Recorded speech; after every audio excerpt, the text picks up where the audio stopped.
Carlo Acutis nasceu em Londres, no dia 3 de maio de 1991, trazendo consigo uma serenidade que muitos perceberam já nos primeiros dias de vida. Filho de Andrea Acutis e Antonia Salzano, ele veio ao mundo em uma família amorosa, culta e financeiramente estável. O pai, empresário italiano, vivia um bom momento profissional. A mãe, elegante e sensível, tinha formação em letras e comunicação. 4 meses depois do nascimento, o casal decidiu deixar a Inglaterra e retornar à Itália, fixando-se em Milão, uma cidade vibrante, cosmopolita, símbolo de progresso e arte, onde Carlo cresceria em meio a conforto, boas escolas e uma vida familiar tranquila. Contudo, por trás dessa aparência de estabilidade, havia um vazio espiritual. Andrea e Antonia não eram praticantes da fé. A mãe, especialmente, cresceu em um ambiente completamente secular. Nunca havia sentido interesse pela igreja e via a religião como algo distante, pertencente a um passado que já não fazia parte da vida moderna. Ela mesma diria, anos depois, que antes do nascimento de Carlo havia ido à missa apenas 3 vezes em toda a sua vida, menos, e apenas por ocasião de batizados ou casamentos de amigos. Mas foi justamente nesse contexto, em que a fé parecia adormecida, que a providência divina decidiu agir.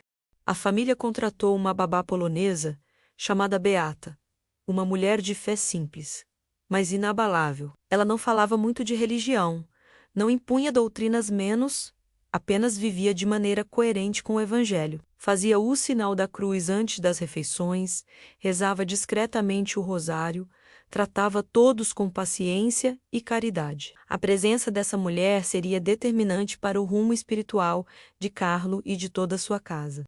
Beata começou a ensinar ao menino pequenas orações, a falar de Jesus e de Nossa Senhora. O menino ouvia, perguntava, queria saber mais. Algo nele se acendeu de modo precoce e intenso. Aos 4 anos, enquanto outras crianças se ocupavam de brinquedos e desenhos animados, Carlo fazia perguntas sobre o céu, sobre a alma, sobre o destino eterno das pessoas. Ele queria compreender o que significava amar a Deus de verdade. Essas perguntas deixavam a mãe em apuros.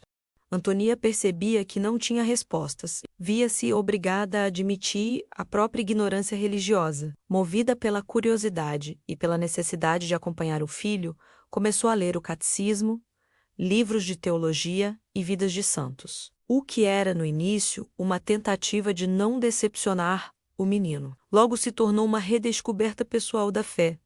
Ela começou a ir à missa, a confessar-se, a rezar. Em pouco tempo, a casa dos Acutis, que antes era um lar apenas moderno e confortável, tornou-se também um lar cristão. E tudo isso começou com a curiosidade inocente de uma criança de 4 anos. Carlo era um menino doce, sereno e de temperamento afetuoso. Tinha um coração sensível e uma capacidade quase natural de compreender o sofrimento alheio. Mesmo pequeno, demonstrava maturidade e empatia raras. Certa vez, na creche, outras crianças zombaram dele e pegaram seus brinquedos.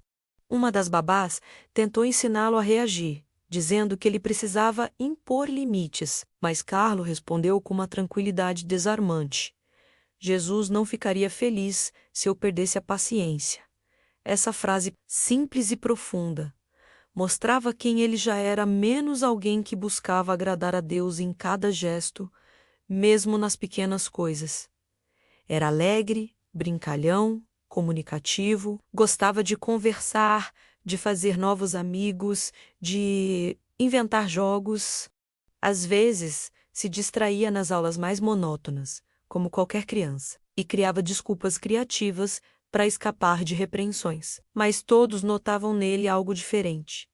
Uma luz interior, uma gentileza que parecia contagiar. Durante as caminhadas para a escola, cumprimentava os vizinhos, sabia o nome dos porteiros, das pessoas das lojas e dos idosos que encontrava no caminho. Essa atenção genuína pelo outro o tornava querido por todos.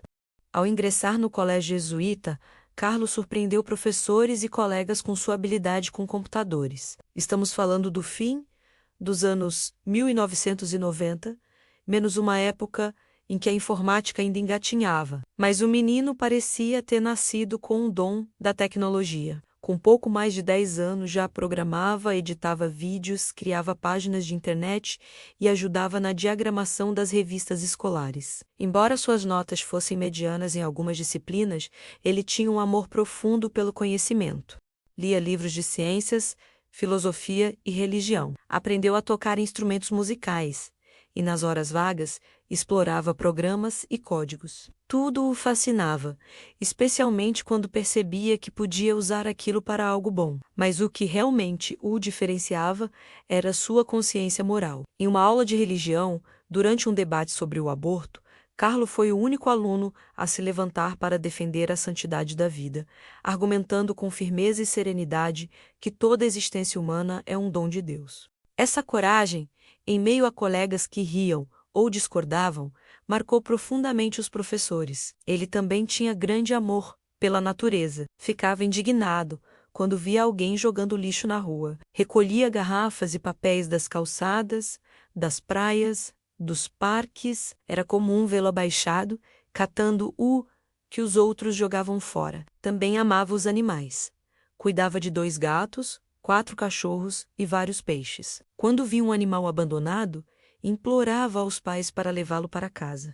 Essa compaixão se estendia às pessoas. Carlo era extremamente sensível ao sofrimento alheio. Quando sabia de colegas cujos pais estavam se separando, convidava-os para passar o fim de semana em sua casa. Quando via brigas na escola, esperava o momento certo e os chamava para conversar, promovendo a reconciliação. Defendia os mais fracos e se colocava ao lado de quem sofria bullying. Ele também protegia as meninas de colegas inconvenientes, repreendendo atitudes desrespeitosas. Aconselhava os amigos a respeitar o próprio corpo e o dos outros, dizendo que somos templos do Espírito Santo. Alertava contra a pornografia e a banalização do sexo, com uma maturidade que surpreendia até os adultos. À noite, antes de dormir, lembrava-se dos pobres. Pedia à avó que preparasse um lanche para um homem que costumava pedir esmolas em um parque próximo. Ia pessoalmente entregar o alimento e ainda deixava algumas moedas para que ele pudesse comprar café pela manhã.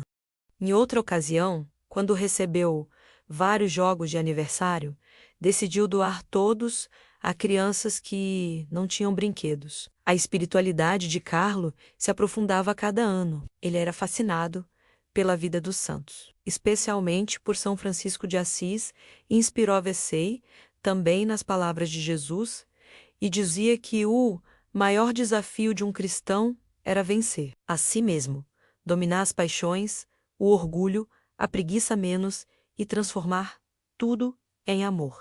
Rezava diariamente ao anjo da guarda e tinha devoção particular a São Miguel Arcanjo, o guerreiro celestial que combate o mal, mas entre todas as devoções, a que mais marcava sua alma era a de Nossa Senhora. Seu amor por Maria era tão profundo que pouco antes de morrer, disse a mãe com ternura: "A Virgem Maria foi a única mulher da minha vida. Desde criança carregava 1/3 enrolado no braço e, sempre que podia, comprava terços para distribuir às pessoas na rua."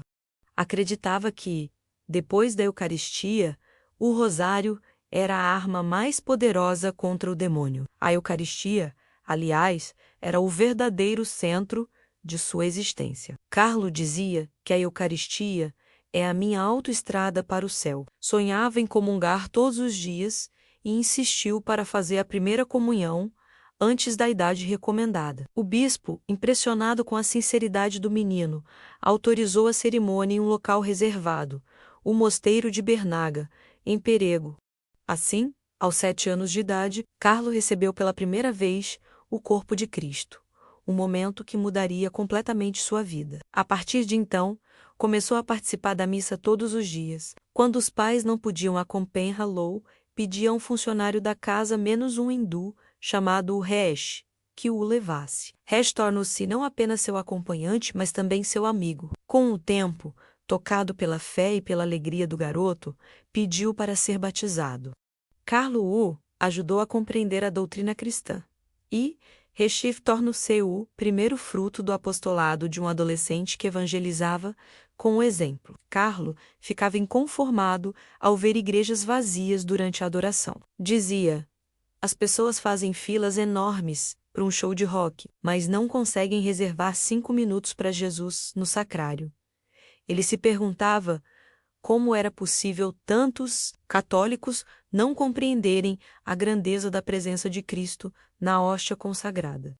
Certa vez, seu pai lhe ofereceu uma viagem a Jerusalém. Carlo, então com 13 anos, respondeu: não, papai, aqui em Milão há tantos tabernáculos, não preciso ir a Jerusalém para ver onde Jesus esteve há 2000 anos. Quero estar onde ele está hoje. Essas palavras revelam sua compreensão profunda da fé.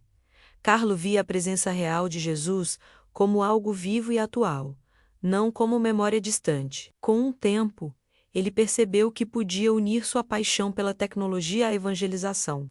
Assim nasceu seu grande projeto: criar um site que catalogasse todos os milagres eucarísticos do mundo e reunisse informações sobre as aparições marianas aprovadas pela Igreja. Trabalhou durante 2 anos e meio nesse projeto, programando, traduzindo textos, revisando documentos, pedindo ajuda a especialistas, envolvendo a própria família. Finalmente, no dia 4 de outubro de 2006, festa de São Francisco de Assis, o santo que mais o inspirava, o site foi lançado oficialmente.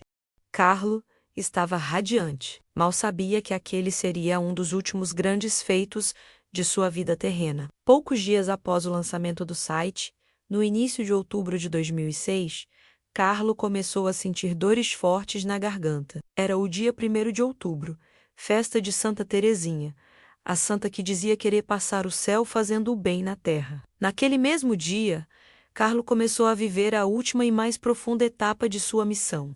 O médico diagnosticou parotidite e desidratação, e inicialmente ninguém suspeitou de algo grave. Mas o quadro piorou rapidamente. Ele passou a sentir dores intensas nas costas e no peito, e começou a urinar sangue. Mesmo assim, manteve a serenidade, repetia calmamente: ofereço tudo o que estou sofrendo pelo Papa e pela Igreja. No domingo, 8 de outubro, ele estava tão fraco que não conseguiu ir à missa.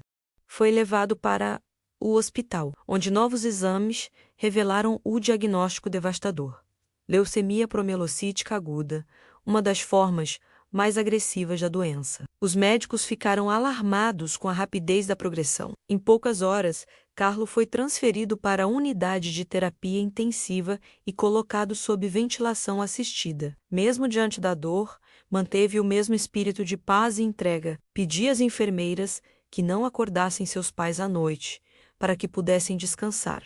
Ele não queria preocupar ninguém. Um dos médicos, impressionado, comentou que nunca havia visto tamanha serenidade em um paciente tão jovem. Carlos sorria, rezava e agradecia. Dizia que cada minuto de dor podia ser uma oferenda a Jesus.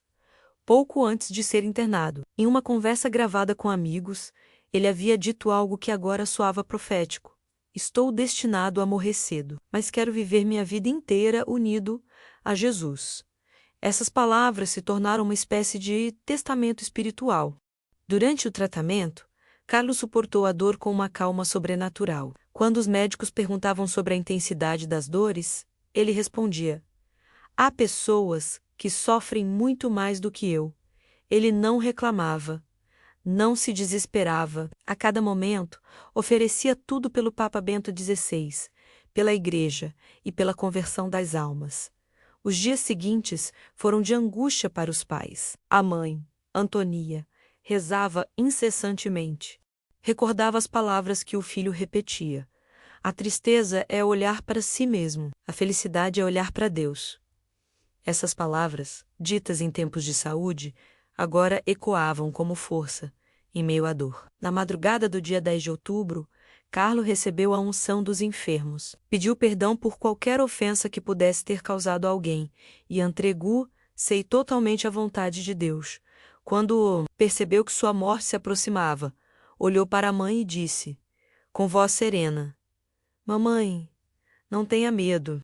Desde que Jesus se fez homem, a morte se tornou uma passagem para a vida. Preparemo-nos para experimentar algo extraordinário. Essas foram suas últimas palavras conscientes. Pouco depois, entrou em coma. No dia 11 de outubro, sofreu uma hemorragia cerebral e foi declarado com morte cerebral. No dia seguinte, 12 de outubro de 2006, às 18h45, o coração de Carlo parou de bater. Tinha apenas 15 anos. A notícia de sua morte se espalhou rapidamente entre amigos, professores e colegas. Milhares de pessoas foram à casa dos Acutis prestar as últimas homenagens. Durante 4 dias, o corpo de Carlo permaneceu em casa, e um fluxo constante de visitantes se formou na porta. Alguns diziam que, ao entrar, sentiam uma paz incomum. Outros afirmavam que o quarto tinha um perfume suave de flores. Seu funeral foi celebrado em meio a grande comoção. Jovens, sacerdotes, vizinhos e até pessoas que nunca o haviam conhecido foram até Milão para acompanhar o cortejo. As palavras do sacerdote que celebrou a missa ficaram gravadas na memória de todos. Este menino não é apenas uma lembrança, é um chamado para que todos nós busquemos a santidade. O desejo de Carlo era ser sepultado em Assis, a cidade de São Francisco, por quem tinha profunda devoção, e assim foi feito. Seu corpo foi levado para lá e enterrado com simplicidade, como ele desejava. Os anos seguintes mostrariam que a morte não era o fim, mas o começo de algo muito maior. A fama de santidade de Carlo começou a se espalhar rapidamente. Testemunhos de conversão e graças alcançadas por sua intercessão vinham de diversos países. Jovens que haviam se afastado da igreja voltavam a rezar. Famílias inteiras começaram a se reunir para o rosário. Em 2012, apenas 6 anos após sua morte, a Igreja Católica abriu oficialmente o processo de canonização de Carlo Acutis. Em 2013, ele foi declarado servo de Deus. 5 anos depois, o Papa Francisco reconheceu suas virtudes heróicas, declarando-o venerável. Durante o processo, o corpo de Carlo foi exumado. Para espanto de todos, encontrava-se incorrupto, preservado de modo inexplicável. Foi então trasladado para o Santuário da Expoliação, em Assis, onde permanece exposto, vestindo jeans, tênis e um moletom menos o mesmo estilo simples que usava em vida. Milhares de peregrinos visitam o local todos os anos, e muitos dizem sentir ali uma paz que não conseguem explicar. Em 2020, a Igreja reconheceu o primeiro milagre, atribuído à sua intercessão. O caso aconteceu no Brasil, na cidade de Campo Grande, com o menino Mateus Viana, que sofria de uma rara e grave doença no pâncreas. Por causa do problema, ele só podia se alimentar com líquidos. A mãe, Luciana Viana, desesperada, rezou uma novena pedindo a intercessão de Carlo. Durante uma missa em homenagem ao jovem italiano, Mateus pediu para parar de vomitar. No mesmo dia, comeu normalmente pela primeira vez e nunca mais apresentou sintomas. Após longas investigações, médicos e teólogos confirmaram que a cura era inexplicável pela ciência. O Vaticano reconheceu oficialmente o milagre, abrindo o caminho para a beatificação de Carlo. A cerimônia aconteceu em Assis, em 10 de outubro de 2020, com grande emoção. O Papa Francisco descreveu Carlo como um exemplo para os jovens da era digital, um garoto que soube usar a tecnologia como instrumento de fé. Mas a história não parou aí. Em 2024, veio o segundo milagre, necessário para a canonização. Desta vez, na Costa Rica, a jovem Valeria, de 21 anos, sofreu um grave acidente de bicicleta que causou uma hemorragia cerebral. Os médicos disseram à mãe, Liliana, que a probabilidade de sobrevivência era quase nula. Desesperada, ela viajou até Assis e rezou junto ao túmulo de Carlo, pedindo sua intercessão. No mesmo dia, enquanto ainda estava na Itália, recebeu uma ligação. Valeria havia começado a respirar sozinha.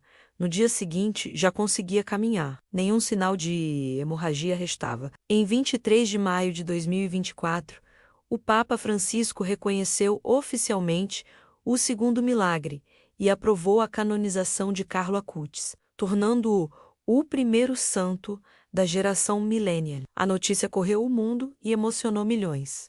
Em Milão, Assis, Londres e em tantas cidades onde Carlo havia deixado um rastro de bondade. As pessoas celebraram com lágrimas nos olhos. Um menino que amava computadores, videogames e programação havia se tornado santo, um exemplo vivo de que a santidade não está distante, mas é possível no cotidiano de qualquer jovem. Carlo costumava dizer: todos nascemos originais, mas muitos morrem como cópias. Essa frase, simples e profunda, resume sua filosofia de vida.